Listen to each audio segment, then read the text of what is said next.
Welcome back. Today we're diving into the Sean Diddy Combs trial. We've got sources here, live coverage from BBC News, an article from TMZ, and, well, our goal is really to cut through all the media buzz. Yeah, exactly. Focus on what actually happened in these very initial stages. We're talking jury selection, finishing up, and those crucial opening statements. This is all happening Monday, May 12th, 2025. Right. And these early moments, they often really set the stage, don't they? Absolutely. Sets the tone. Okay, so let's just quickly recap the charges because they are, incredibly serious. We're looking at sex trafficking, racketeering conspiracy. And transportation to engage in prostitution.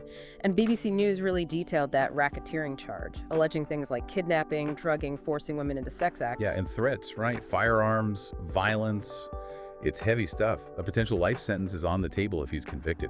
Racketeering, it's basically about an organized pattern of crime, isn't it? That's the core idea, yes, a sustained criminal enterprise. But, it's crucial we remember these are allegations right now. Absolutely. He's pleaded not guilty to everything. Right. So our job here isn't, deciding guilt or innocence. It's just to look at the facts coming out of the courtroom, especially from this very beginning phase. Okay, so let's start with the jury. How did that whole process wrap up? Well, according to BBC News, they finalized it Monday morning, May 12th. Ended up with 8 men, 4 women, plus 6 alternates. And TMZ had mentioned earlier that morning there were still, 43 potentials left? Yeah, something like that. They needed to get down to the final 18. That's the 12 jurors plus the 6 alternates. TMZ thought it might move pretty quick at that point. And they mentioned the challenges, right? The defense had 10 peremptory challenges, prosecution had 6. Correct. Those are the strikes they can use without necessarily giving a specific reason, though challenges can be challenged themselves, as we saw. Ah, okay. And it sounds like the questioning process itself was quite involved. Oh, definitely. BBC reported Judge Arun Subramanian and both legal teams were, really grilling potential jurors on impartiality. And some reasons for dismissal were quite specific. Yeah, quite varied. Some people just openly distrusted police. One person's spouse had worked on a completely unrelated Diddy case, decades ago. Wow, okay. And there was even one person where there was a concern about maybe having an agenda because they were worried about losing income from being on the jury. That makes sense. But then things got a bit, tense. Yeah, this is where it got interesting. BBC highlighted this. The defense actually accused the prosecution of targeting black jurors with their strikes, suggesting a pattern. Okay, that's a serious accusation in jury selection. Yeah. How did the prosecution respond? They pushed back, giving reasons for each strike. Things like jurors having relatives in prison or expressing strong anti-police views. They argued it was about potential bias, not race. It's such a difficult line to walk, isn't it? Ensuring fairness, but also allowing teams to remove jurors they genuinely believe might be biased. Exactly. The defense is flagging the critical need to avoid any perception of racial bias. But the prosecution also has a duty to seat a jury they think can be impartial based on the evidence, not outside factors. And another point from the BBC report that really stood out was about the female potential jurors. Yes, that was quite striking. A significant number had apparently either experienced sexual or domestic abuse themselves or knew someone close who had. You have to wonder how that personal history might impact someone sitting on a case with these specific kinds of allegations. It's a really important point. Legally, jurors are instructed to set aside personal experiences and judge only the evidence presented. But, human experience is complex. It inevitably shapes perspective. So this selection process, choosing these specific 18 people, it directly leads into the stories they're about to hear, right? The opening statements. Precisely. Let's move into those. Both sources confirm they kicked off on May 12th as well. Okay, prosecution first.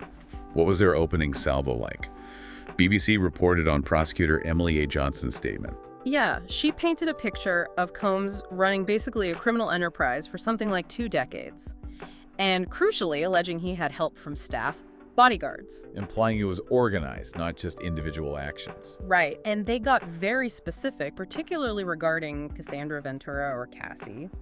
BBC detailed these claims, alleging Combs broke into another man's home where she was. Oh, wow. And allegedly, quote, beat her brutally, forced her into sex acts with male escorts, and then held recordings of it over her head.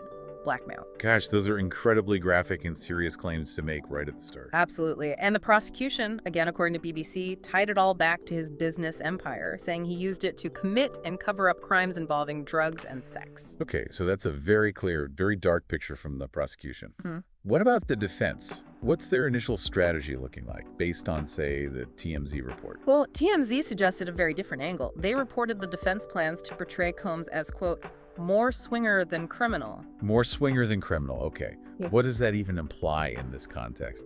It suggests they'll argue maybe some of the activities were consensual, part of a certain lifestyle, perhaps. TMZ also mentioned the defense might argue that the physical altercation alleged with Cassie, quote, went both ways. Implying shared responsibility or blurring the lines of victimhood? Potentially, yes. It seems like a strategy to directly counter the prosecution's narrative of coercion and control, framing it more as volatile relationship dynamics or consensual, if perhaps unconventional, behavior. It's a really stark contrast. No kidding. So, polar opposite narratives right out of the gate, and TMZ also mentioned witnesses. Yeah, they said the prosecution expects to call at least 3 this week, though it wasn't clear if anyone would actually testify on Monday, that first day. Got it. Okay, let's quickly touch on the people involved, the legal teams. Sure. For the defense, BBC identified the leads as Mark Agnifilo and Tenny Geragos. Agnifilo's got history with big cases like Keith Raniere, Martin Shkreli. Right, high-profile stuff. And Geragos. Wasn't there some issue raised about her father's podcast? Yeah, the prosecution apparently had some concerns about content on Mark Geragos' podcast, Tenny's father.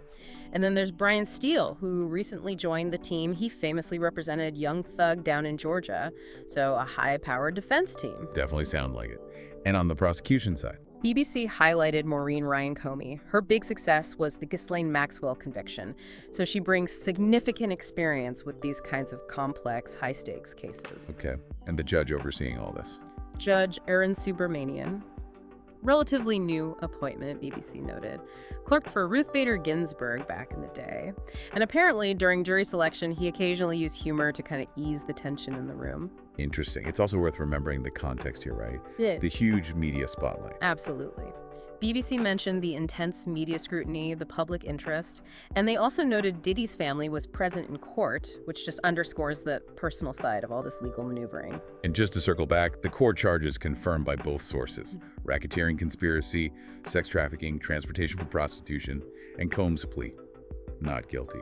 Correct on all counts. So, wrapping up this initial phase, jury is set, opening statements delivered, and wow, what different stories we heard on day one. Exactly. The prosecution paints this picture of long-running criminal operation, focusing on coercion and exploitation. The defense immediately counters, trying to reframe Combs' actions, especially regarding Cassie, potentially as part of a lifestyle or a two-sided conflict. It's really striking how those narratives diverge so sharply from the very beginning. It really shows you the power of framing in court, doesn't it? Absolutely. These opening statements are lawyers' first chance to tell their story to the jury, to create that initial impression. So, thinking about this, what really jumps out to you from these openings? What do you think the defense strategy, that more swinger than criminal line, really signals about how they're going to approach these incredibly serious charges? It's something for you, the listener, to really mull over. It certainly is. This first day has laid the groundwork for what looks like it's going to be a very, very complex and highly scrutinized trial. There's so much more to come as the evidence starts rolling out and witnesses take the stand.